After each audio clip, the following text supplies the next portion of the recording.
All right. The video everybody has been waiting for. Welcome to the YouTube Sports Network.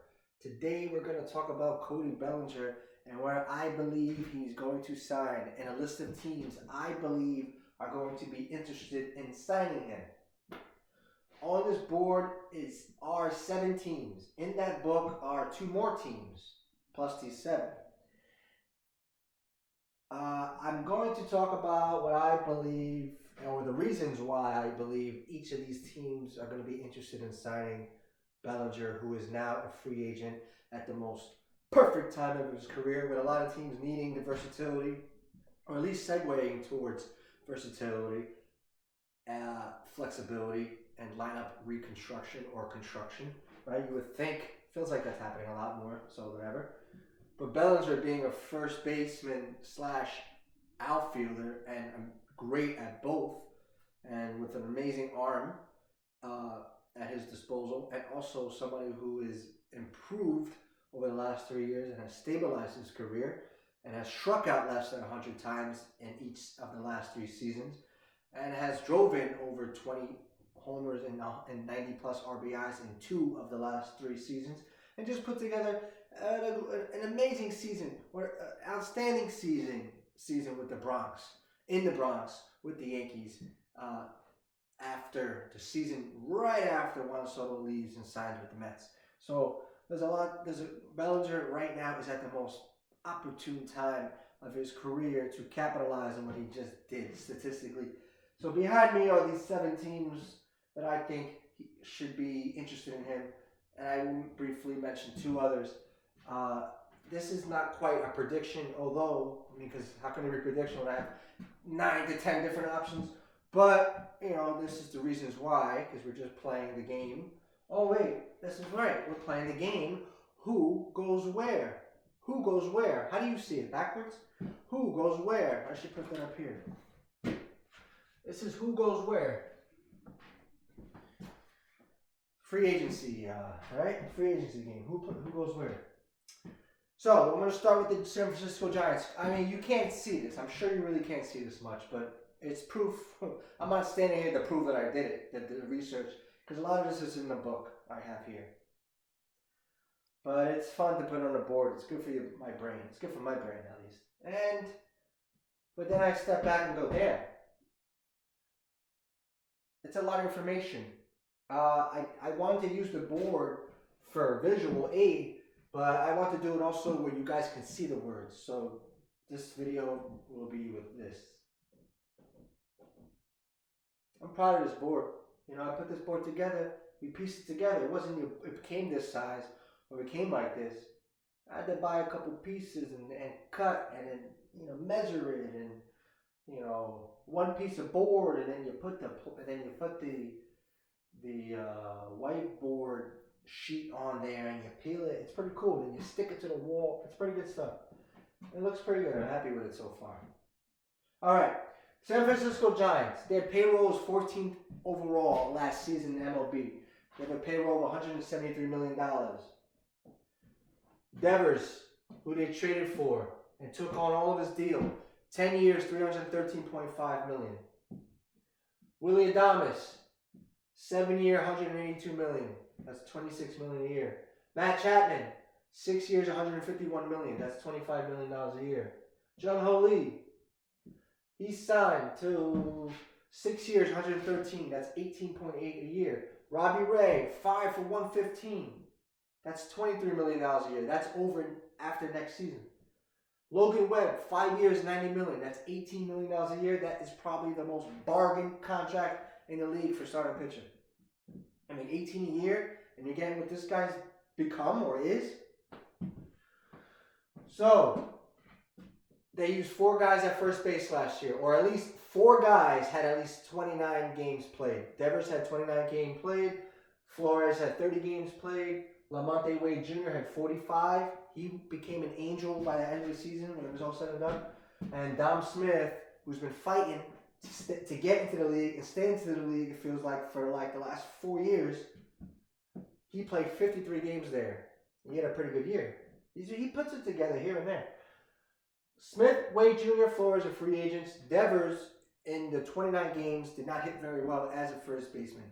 He hit more so like himself as like a third baseman while being a DH last year. He played no third base. He made the switch when the Red Sox signed Bregman. They asked him to move to DH. He said, all right, I guess. Reluctantly, I think. I don't remember the whole thing. I don't want to misquote or misrepresent anything. But he wound up moving to DH.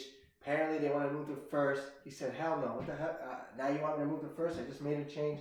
Whatever happened, there was a rift between them. I know Masataka Yoshida, who was a free agent signing by them. I think it's his third year with the Red Sox. He was nursing an arm injury, but he was ready to come back with the bat, so he can only play DH. But since Devers did not want to play first, which would have opened up the DH spot for Yoshida, Yoshida couldn't get into the lineup for a little while. Devers was whatever. So there's a whole thing going on over there. So they got out of the contract the Red Sox did. It's crazy to trade such an amazing player as Devers is, and will most likely make it to the Hall of Fame when it's all said and done, right? Power, on base, batting average, runs, home runs, RBIs, OPS, it's like all that he is. Slugging, he's a slugger. He's literally a modern day slugger, all right? So, point is, well, what is the point? I gotta praise my guy, Devers, right? I mean, because, come on, bro. This is not many like him. But he didn't do too hot as first baseman. Do they want to, I can see them working him in as a first baseman because Matt Chapman is a third baseman and a very good one at that. You're not going to take him from there. Devers coming into that spot. All right, I'll be first base. Or I'll be DH where he maybe can continue being that. He hit okay. He hit just fine to me. If you look, there was a big gap though. The splits between first and DH production was off. So I'm thinking, can Bellinger be signed and then made the San Francisco Giants first baseman and put his bat into that lineup? They need some oomph. The Giants are always looking for some oomph. They're starting to get a little bit more oomph. They got the oomph. Adames is some oomph. He's proved it. A shortstop that slugs 30 homers a year consistently now, I think. 4 years it feels like in a row? I don't know. Chapman's got some oomph. He just signed and he's been there for a couple of years now, right? Maybe. But, and he signed, he's 2025 to 2030 for Chapman. And then Devers is going to be there for a while, 2030. They got some oomph. So I wonder, with right field being available as well, because they used 5 guys basically there last year. My boy Mike Yastrzemski moved on with the Royals. He's now a free agent. And anytime you go to the Royals as an acquisition, as a signee, whatever it is, and you go there and you hit as an outfielder, you're doing really well. Because it feels like there's not a lot of big hitting outfielders that they get a lot of the time. All right. I've always tried to get Yastrzemski on a team. I would love to be his agent. All right, anyway. Let's move on to another team. So there's an opportunity there. Let me hold on. Let's see. Who's hit me up here? Okay. There's an opportunity to move on. Let me move on to another team. The point is that right field, there's an opportunity there. First base, there's an opportunity there. There's, I believe, if the Giants who are showing that they're willing to spend money and have a lot of new big contracts, are 14th in payroll even with these contracts. Robbie Ray is coming off the payroll after next season, $23 million a year. At least, that's a large percentage that can be dedicated to Bellinger's contract. 23. I already said I believe that Bellinger's going to sign, at least if I'm his agent, a 5-year deal. I'm asking for nothing less. 5-year deal. There is a team here, I think, that he can go and sign for maybe 3 years and really go there and totally boost his value. But I'll get to them in a second. So then if he goes and signs that 3-year, boosts his value, has amazing stats, he can extend that 5-year desire that I think he might have and maybe get it to 6 or 7 because of that shorter stop in Boston. Couldn't hold it in. All right. I guess I should just get to Boston. I'm going to just go across the board here and go right to the Boston Red Sox. Boom. Boston Red Sox. So we're going for the Giants and the Boston Red Sox. Talk about payroll. Maybe I'll be better and quicker with this because I got the one team out the way. Now I can get into the flow. The Boston Red Sox runs a game last year 7th. They have no problem scoring runs. Every year they have no problem scoring runs. Runs against 10th. That's something they got to watch out now. Boston's getting better at preventing runs. They're close to a championship. They're close to a championship. Boston's real close to a championship. Let's see, Boston. Where did I write your payroll? Is it right here? Your payroll is 12th in the league, $193 million.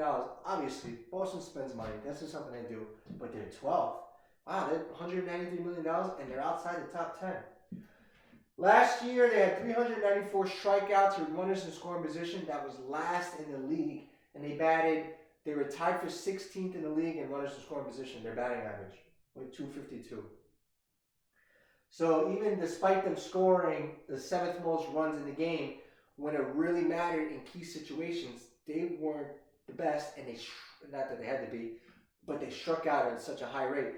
Bellinger, with his propensity to hit in some tight and difficult situations and like high pressure situations, proven by his runners in scoring position batting average over the last 3 years, and I think he has a 280 for his career, which is more than respectable. And with the Red Sox, moving on to this, playing so many guys at first base, and it feels like a spot that has not been open since David Ortiz left, and even then he was what? Well, yeah, since David Ortiz left, I'll say that. It's a big claim, ain't it? I mean, think about it. But anyway, point is, last year, Abraham Toro played 68 games for the Red Sox at first base. Romy Gonzalez played 58 games there. Nathaniel Lowe, my guy, played 31 games there. Tristan Casas, who they all want to develop and play and mature in front of their eyes, and who has been given opportunity, but got banged up. In fact, they made a bobblehead of him doing yoga on a mat, right? So you don't just get a bobblehead made of you if they don't like you or want the best for you. Obviously, they want the best for you if you're playing for them. But obviously, you're in good favor, and they see potential in you. Take that how you want. And they also played Nick Sogard at 12 games. So 5 guys, well, 4 a lot, well, however you want. 5 guys. The lineup has been flipping over, turning over at first base for them.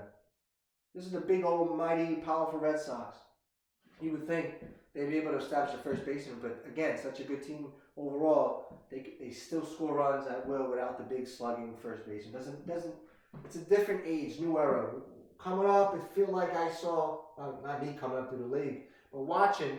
You know, there's always every team had a big burly first baseman or a big first. You know, the run producing position, right? And then in the outfield, this is clogged over here. They have 2 Gold Glovers. I mean, they have Jaron Duran.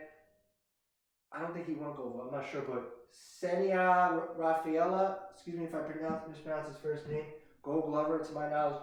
Willie Abreu, Gold Glover for sure. Roman Anthony's the big prize prospect we was talking about last video about his contract and what he's earning. Ref Snyder played 43 games in the outfield last year. Nate Eaton played 25. Christian Campbell played a few. They're trying to get him in there. And Yoshida played just 6. But this is 1, 2, 3, 4, 5, 6, 7, 8 guys. And even then, I mean, obviously this is clogged.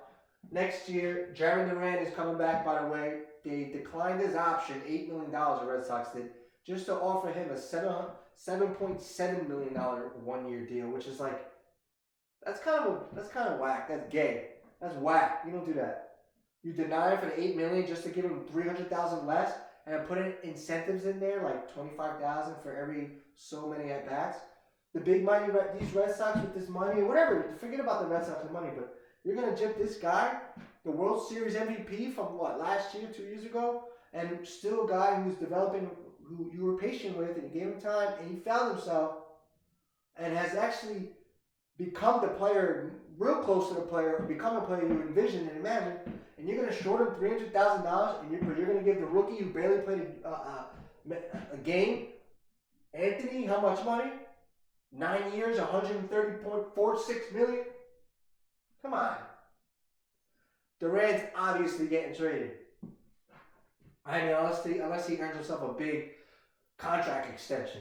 I'm just saying, that's kind of crazy. Anyway, he's coming back. He's there. Rafael is there. Abreu's there. Anthony's there. Those four of the guys. Duran, Rafael, Abreu, Roman Anthony. That's your DH outfield, right? So I was saying, would that be a spot where the Red Sox sign Bellinger to like a 3-year deal, give him like what I believe, he played at 27.5 last year. He's at least looking to get that. I feel like he wouldn't mind at least getting that, but guaranteeing that for 5. That's the point I'm trying. I feel like, well, that's my what I would say I think he should do. Get at least 27.5, but he's looking to get that at least for another 4, at least 5 years consecutive. He's looking for the long-term contract at that value, right? So I think he can even get that plus a couple. I feel like the Red Sox can sign him to like $29 million. I mean, 3 years, $90 million for 3 years. 3 years, $90 million. Get him to play first base. Have him absolutely slug and solidify that spot. Red Sox go on, win the World Series. I'm just saying, whatever it is. I'm just saying, I can see Bellinger literally boosting his value and totally upgrading the Red Sox in a sense where, I mean, they'll get their lefty slugger as well, right? I mean, they have their lefty slugger, and actually a few lefty sluggers, but they'll get the, well, he can't replace, he's not going to replace Devers like he was trying to, like they inevitably have him replace Soto. But the point is, with the Red Sox having a difficult time, like locking in a first baseman and, finding stability there, I have to digress a little bit because I'm going on this imaginary run and all that, but I'm just trying to boost the value of Bellinger and the Red Sox. It's like I really feel like this is a spot that he really could solidify and go there. Maybe on not the 5-year deal because I don't see the Red Sox giving him a deal like that. I think when you go to Boston, you go there more in a short term. I noticed that a lot. Red Sox don't get those. I don't remember, but I'm pretty sure the Red Sox don't get. From my understanding, they're not signing you those mega contracts. They're gonna give you a good money and maybe a shorter deal. At least I feel that for Bellinger to he can sign a 3-year deal. By the way, Red Sox is a good spot. Boston's a good spot to, if you want to prove it and have a resurgence or reestablish your value. It's happened so many times. One of them was Adrian Beltre. He went there 1 year and crushed it, and then the rest is history. Literally, I think that was the turning point to lock him in towards the Hall of Fame trajectory. Take a look. It happens in Boston. That's what I'm trying to say. Can Bellinger do that in Boston? They can use a first baseman, and he would, I believe, help that team. Even though a team doesn't struggle running scoring runs, I get it. But they can get some help in that runners in scoring position category, and Bellinger has proven he can do it. I'm spending a lot of time here. Let me move on to a third team. The third team is going to be, I'm going to say the New York Mets. The New York Mets are going to be in on, 18 minutes. I'm going to have to cut this one too. I'm not talking for 40 minutes straight. No way. At least on one video. I'm going to finish with the Mets, and then I'm going to finish with the Mets and one other team. I'm going to cut it and do another one right after this. The New York Mets. The New York Mets are obviously going to be in the running for the services of Cody Bellinger because the New York Mets might lose Pete Alonso, who plays first base, and the New York Mets have had a hard time finding a person to play center field that they want to commit to, like in their lineup card. Okay?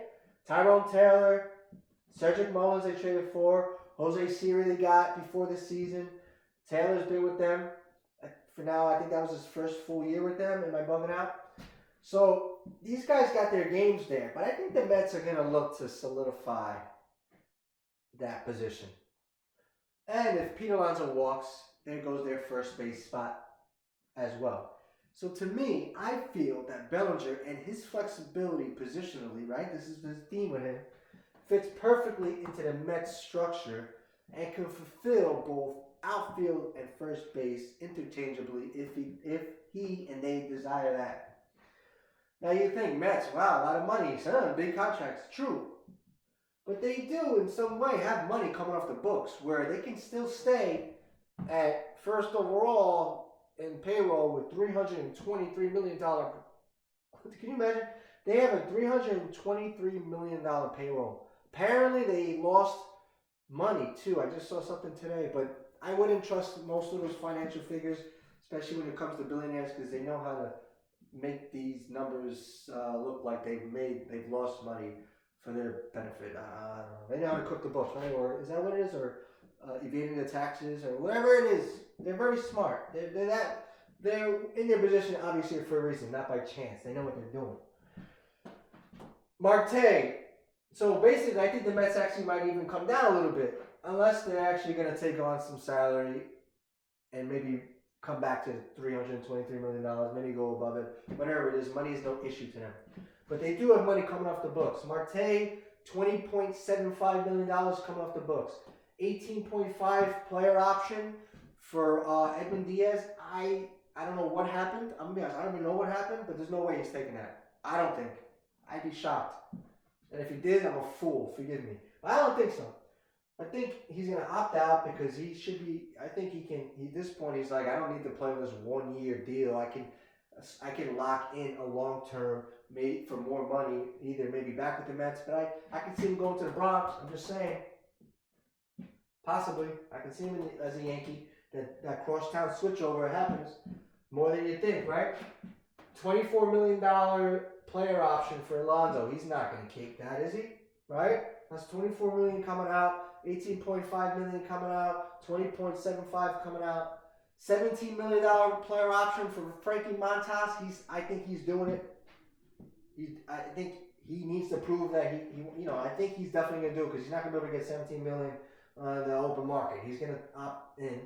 Minter, $11 million player option, and then you have Mullins, Ryan Helsley, Jesse Winker, $7.5 million. I barely saw the guy all year. Gregory Soto, Tyler Rogers, my boy Ryan Stenek, Griffin Canning, and Chris Davinsky. So they got a good amount of free agents. So the gist of that is they got money coming off the books.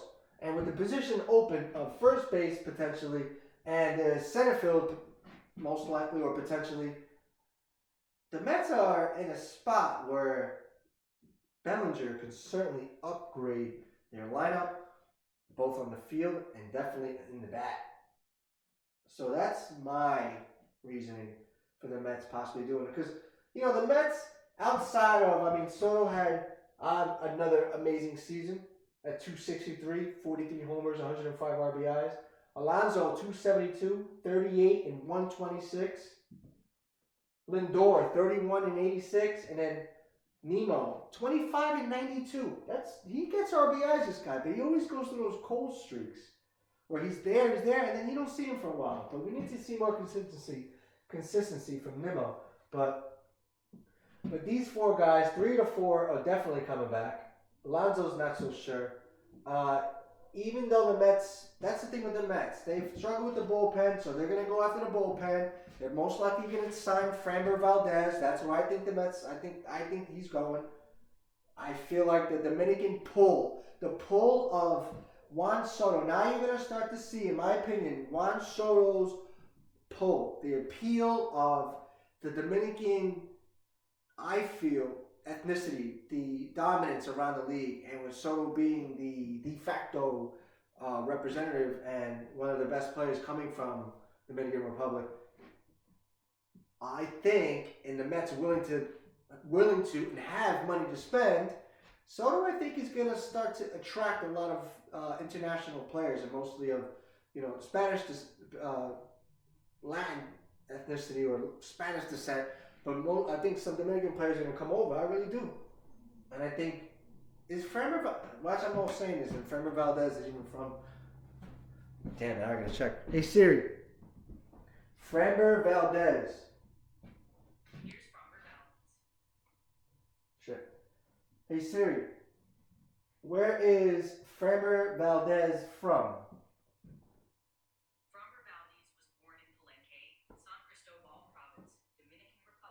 Alright, good. Alright, I hear you. Thank you. Alright, so I didn't say anything that wasn't true. I was about to say, if he's from Venezuela, I'm saying, yeah, if the Dominican pull, Valdez is going to go to the Mets because of Soto, the Dominican connection. Framber Valdez is from Venezuela. Ah, shit. Anyway, I'm going to stop it here. I'm going to move on to the next teams because this is 25 minutes to the T right when I looked at it. So we're going to move on to I'm going to get the other teams factored in, but I'm not going to keep going make this video 35 more minutes. Cut this out. Cut this and then go into another one. But, yeah. To recap, San Francisco Giants, Boston Red Sox, New York Mets. I gave you the reasons.